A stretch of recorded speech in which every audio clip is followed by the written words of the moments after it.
Hi friends, இப்போ நம்ம AMC குக்கரில் எப்படி பன்னீர் பட்டர் மசாலா பண்ணலான்னு சொல்லிட்டு பார்க்க போகிறோம்.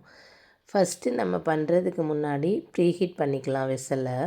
இந்த ஏஎம்சி வெசல் நம்ம ப்ரீஹீட் பண்ணிக்கிறோம். இந்த ரெட் கலர் மார்க் இதில் மென்ஷன் ஆகுறது இந்த ரோஸ்டர் விண்டோக்கு வர்ற அளவுக்கு ப்ரீஹீட் பண்ணிக்கணும். அந்த ரெட் கலர் மார்க் இந்த ரோஸ்டர் விண்டோக்கு வரணும்.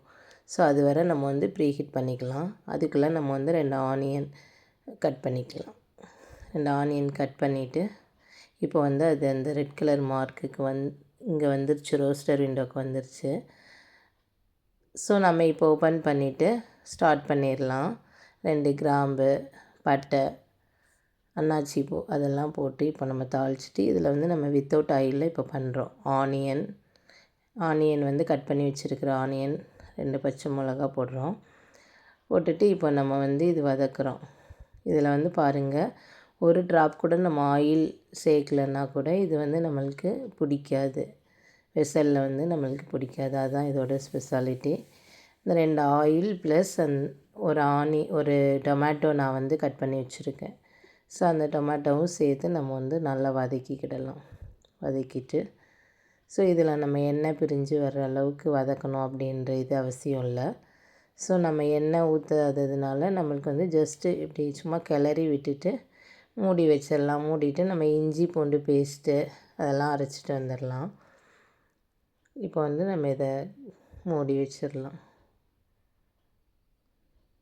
இதில் மெயினாக என்னென்னா, நம்ம ஒரு ட்ராப் ஆயில் சேர்க்காததுனால இது நம்மளுக்கு அப்படியே பாருங்கள், கொஞ்சம் கூட நம்மளுக்கு அடி பிடிக்கலை. இஞ்சி பூண்டு பேஸ்ட்டு இதிலே நம்ம ஒரு 2 ஆனியன், 2 டொமேட்டோ நம்ம ஆட் பண்ணியிருக்கோம். கொஞ்சோண்டு சோம்பு எல்லாம் போட்டு நம்ம அரைச்சிட்டு வந்திருக்கோம். ஸோ இதை நம்ம உள்ளே விட்டு இப்போ இது கூட மிக்ஸ் பண்ணிக்க வேண்டியதான். மிக்ஸ் பண்ணிவிட்டு இப்போது நல்லா இதில் கொஞ்சோண்டு நம்ம தண்ணி விட்டு கூட அலசி நம்ம ஊற்றிக்கிடலாம். அந்த மிக்சியில் நம்ம தண்ணி ஊற்றி அரைச்சி அதை ஊற்றிட்டு இப்போது நம்ம மிளகாய் பொடி, கரம் மசாலா, மல்லிப்பொடி இதெல்லாமே கொஞ்சம் கொஞ்சம் சேர்த்துக்கலாம். நம்மளுக்கு எவ்வளோ தேவையோ காரத்துக்கு தக்கன மிளகா பொடி சேர்த்துக்கோங்க. இதில் நம்ம கொஞ்சோண்டு ஆட் பண்ணாலே போதும். ஸோ நான் அதனால் ஒரு அரை ஸ்பூன் சேர்த்துருக்கேன் மிளகாய் பொடி, ஒரு அரை ஸ்பூன் கரம் மசாலா, ஒரு 2 ஸ்பூன் மல்லிப்பொடி சேர்த்துருக்கேன். சேர்த்துட்டு இப்போ நம்ம இதை நல்லா மிக்ஸ் பண்ணிக்கிறோம். மிக்ஸ் பண்ணிவிட்டு இப்போ நம்ம தேவைக்கு ஏற்றாப்புல சால்ட்டு போட்டுக்கிறோம். சால்ட்டு வேணும்ன்ட்டு தேவைக்கு எவ்வளோ தேவையோ அவ்வளோ சால்ட் நம்ம போட்டுக்கலாம். இதை நல்லா மிக்ஸ் பண்ணிக்கோங்க. பாருங்கள், கொஞ்சம் கூட நம்மளுக்கு பாத்திரத்தில் எதுவுமே ஒட்டலை. சிம்மில் வச்சே வதக்கணும். வதக்கும்போது இப்போ நம்ம பட்ரு போடுறோம். ஸோ பட்ரு நம்ம ஒரு ஃப்ளேவருக்காக போடுறோம். இப்போ நார்மலாக நம்ம பட்ரு ஃபஸ்ட்டே சேர்க்கலாம். ஆனால் இதில் ஆயில் ஃப்ரீன்றதுனால நான் உங்களுக்கு காட்டணுன்றதுனால தான் ஃபஸ்ட்டு நான் பட்ரு போடலை. ஸோ இதில் நம்ம இப்போ பட்ரு போடுறோம். இது அந்த ஃப்ளேவர் நல்லா இது மெல்ட் ஆகி நம்மளுக்கு அந்த ஃப்ளேவர் கொடுக்கும். இப்போ நம்ம உப்பு எவ்வளோ நம்மளுக்கு தேவையோ அதுக்கு ஏற்றாப்புல சால்ட்டு போட்டுக்கிறோம். சால்ட்டு போட்டுட்டு நம்ம அந்த பன்னீரை கட் பண்ணி வச்சுக்கலாம். கட் பண்ணி வச்சுட்டு இப்போ இதை கட் பண்ணி வச்சுருக்கிற பன்னீர் நான் 200 கிராம்ஸ் பன்னீர் கட் பண்ணி வச்சுருக்கேன். ஸோ அதையும் போட்டுடலாம். போட்டுட்டு இப்போ நல்லா மிக்ஸ் பண்ணிக்கலாம். இது ஜஸ்ட்டு நம்ம 5 மினிட்ஸ்லேயே இது பண்ணிடலாம். இதில் நம்ம நல்லா வதக்கணும், சுருளை வதக்கணும். நல்லா வதங்கினா தான் அந்த மசாலா ஸ்மெல்லாம் போகிற வரை வதக்கணும். அந்த மாதிரி எதுவுமே கிடையாது. ஸோ நம்ம எல்லாமே போட்டுட்டு ஜஸ்ட்டு கிளறி விட்டாலே போதும். சமையலே தெரியாதவங்க கூட இதில் ஈஸியாக பண்ணலாம். ஸோ இப்போ நம்மளுக்கு கிரேவிக்காக நம்ம பண்ணிகிட்ருக்கோம். ஸோ கிரேவி கன்சிஸ்டன்சிக்கு வர்றதுக்கு நம்ம எவ்வளோ வாட்டர் ஆட் பண்ணணுமோ அவ்வளோ ஆட் பண்ணிக்கலாம். ஸோ இப்போ எனக்கு இன்னும் கொஞ்சம் ரொம்ப தண்ணியாக வேணும் அப்படின்னா கொஞ்சம் தண்ணி ஆட் பண்ணிக்கலாம். இல்லை எனக்கு கிரேவி கன்சிஸ்டன்சிக்கு வேணும், சப்பாத்திக்கு, இட்லிக்கு, தோசைக்கு அந்த மாதிரினா நம்ம அதுக்கு தக்கன ஆட் பண்ணிக்கிறோம். இப்போது நான் மல்லி, கறி லீவ்ஸ் எல்லாமே போட்டு இதில் கொஞ்சோண்டு கசூரி மேத்தி போட்டோன்னா அந்த ஃப்ளேவரும் இன்னும் நல்லா எடுத்து கொடுக்கும்.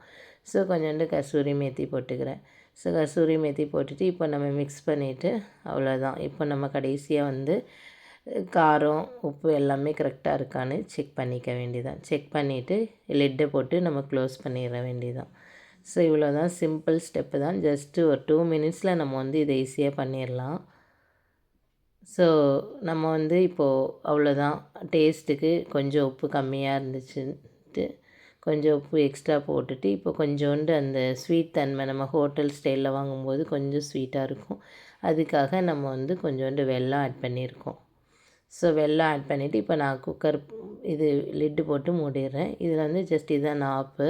இந்த நாபில் வந்து கிளாக் வைஸில் ஜஸ்ட் ரொட்டேட் பண்ணிக்கலாம். அப்படியே வச்சுட்டு இது நம்ம எதுவும் இதாகிடுமோ, வெடிச்சிருமோ அந்த பயம்லாம் எதுவுமே நம்மளுக்கு தேவையில்ல. இதில் வந்து நம்ம இப்போது மேலே அலார்ம் இது செட் பண்ணுறோம். ஸோ இது வந்து என்னென்னா ஆடியோ தம்மில் நம்ம சாஃப்ட் விண்டோ, டர்போ விண்டோன்னு சொல்லிட்டு 2 இருக்கும். இதில் வந்து இப்போ நம்ம சாஃப்ட் விண்டோ வைக்கிறோம். ஏன்னா இப்போ மைனூட்டாக நம்மளுக்கு சிக்கன், பன்னீர் அந்த மாதிரி வேகிறதுக்கு நம்ம சாஃப்ட் விண்டோ வச்சா போதும். மட்டன் அந்த மாதிரினா டர்போ விண்டோ வைக்கிறோம். ஸோ இப்போ சாஃப்ட்டில் நம்ம ஒரு 2 மினிட்ஸ் வச்சாலே போதும். எல்லா மசாலா எல்லாமே வெந்துடும். ஸோ 2 மினிட்ஸ் நான் வச்சுட்டேன். 2 மினிட்ஸ் வச்சோடனே இதில் வந்துட்டு நம்மளுக்கு இப்போ நம்ம ஹை ஃப்ளேமில் வச்சிட வேண்டியதுதான். இப்போ நம்மளுக்கு எப்போது லோ வேணுமோ அதுவே நம்மளுக்கு வார்னிங் சவுண்டு கொடுக்கும். ஸோ அந்த டைமில் நம்ம லோ ஃப்ளேமில் வச்சுக்கலாம். அது மாதிரி நம்மளுக்கு வந்து 0 காமிச்சோடனே நம்ம அதுவே சவுண்டு கொடுக்கும். அப்போ நம்ம ஆஃப் பண்ணிட்டா போதும். ஸோ இதுக்கப்புறம் நம்ம கிளறி விடணுமோ, அடி பிடிக்குமோ, தண்ணி சேர்க்கணுமா எதுவுமே நம்மளுக்கு தேவையில்லை. ஸோ ஃபினிஷ் ஆகிட்டு நம்ம வந்து இறக்கி வச்சுட்டா போதும். அவ்வளோதான், நம்மளுக்கு வந்து பன்னீர் பட்டர் மசாலா முடிஞ்சு போச்சு. ஸோ இதுக்கப்புறம் நம்ம இறக்கி ஹாட்டாக சர்வ் பண்ண வேண்டியதுதான். ஸோ நம்ம லாஸ்ட்டு வந்து இப்போது 2 மினிட்ஸ் இதில் வந்து இந்த மைனஸ் காட்டி தான், இந்த மைனஸ் காட்டும்போது நம்மளுக்கு சவுண்டு வரும். ஸோ அந்த சவுண்டு வரும்போது நம்ம மைனஸ் அமுக்கிட்டு சிம்மில் வச்சிடணும். சிம்மில் வச்சிட்டோன்னா இப்போ வந்து டைமர் முடிஞ்சிருச்சு. ஸோ இப்போ இறக்கிடணும். அவ்வளோதான், நம்மளுக்கு வந்து இது கம்ப்ளீட் ஆகிடுச்சு. ஸோ இப்போ நான் வந்து அடுப்பை ஆஃப் பண்ணிட்டேன். அவ்வளோதான், நம்மளுக்கு வந்து பன்னீர் பட்டர் மசாலா ரெடி ஆகிடுச்சு. இதில் நம்ம விசில் போன உடனே நம்ம வந்துட்டு இதை எடுத்து சர்வ் பண்ண வேண்டியதான். இதை வந்து இப்போ ஆடியோ தம்மை நம்ம ஆஃப் பண்ணி வச்சிடலாம். ஒரு பட்டன் லாங் ப்ரெஸ் பண்ணும்போது ஆஃப் ஆகிடும். இப்போது இதிலே வந்து நம்மளுக்கு மார்க் வரும். அந்த ரெட் கலர் மார்க் வந்து இந்த லாஸ்ட் எண்டிங்கில் வரும்போது அது எல்லா விசிலும் போயிடுச்சுன்னு அர்த்தம். ஸோ அந்த விசில் எல்லாமே போனதுக்கப்புறம் நம்ம வந்து லிட்டை ஓப்பன் பண்ணலாம். அதுவரை நம்ம லிட்டை ஓப்பன் பண்ண முடியாது. நம்மளே ஓப்பன் பண்ணால் கூட அந்த எல்லோ கலர் பட்டன் ப்ரெஸ் பண்ணும்போது நம்மளுக்கு எந்த ஏரும் வரலன்னா 0 ஃபுல்லாக கம்ப்ளீட் ஆகிடுச்சுன்னு அர்த்தம். இப்போ நான் வந்து இதை ஓப்பன் பண்ணிக்கிறேன். ஓப்பன் பண்ணிவிட்டு ஸோ இப்போது நம்மளுக்கு எப்படி கிரேவி இருக்குதுன்னு சொல்லிட்டு பாருங்கள். எவ்வளோ ஒரு பன்னீர் பட்டர் மசாலா வந்து நம்மளுக்கு அவ்வளோ நல்ல ஒரு கிரேவி கன்சிஸ்டன்சிக்கு கிடச்சிருச்சு. ஸோ இதை நம்ம அப்படியே ஒரு மல்லி இலை தூவி நம்ம சர்வ் பண்ண வேண்டியதுதான். ஸோ ஈஸியாக ஜஸ்ட் 2 மினிட்ஸில் நம்ம வந்து பன்னீர் பட்டர் மசாலா வைக்கிறதுக்கு இந்த ஏஎம்சி வெசலில் மட்டும்தான் நம்மளால் பண்ண முடியும். தேங்க்ஸ் ஃபார் வாட்சிங். இதுதான் நம்மளோட கிரேவி.